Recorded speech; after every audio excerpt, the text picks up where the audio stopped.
চা খেলে ভালো তো। দিদি একটু চা দাও তো। বাবা এই মাত্র চা দিলাম, আবার চা। নাও, ওফ এতবার চা চাই, এই নাও আবার করে দেওয়া হলো। গরমে মানুষের চাটা তো গরম নেই, একদম ঠান্ডা হয়ে গেছে। গরম নেই তো ঢেলে দিলাম। না না না, চা পুরো ঠান্ডা হয়ে গেছে, চা গরম করে দাও।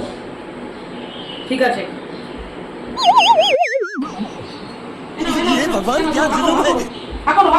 হ্যাঁ কি বলে এত গরম চাটা? হ্যাঁ কাপে দিলে ঠান্ডা হয়ে যাবে, তাহলে এরকম করে ডাইরেক্ট ঢেলে দিই একবারে।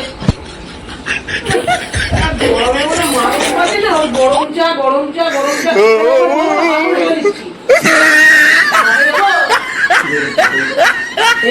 গরম চাতে ঠান্ডা না হয়ে যায়। अरे देवा ये गड़बड़ है দেখো কে ঠিক আছে কিনা, দেখো ঠিক আছে কিনা।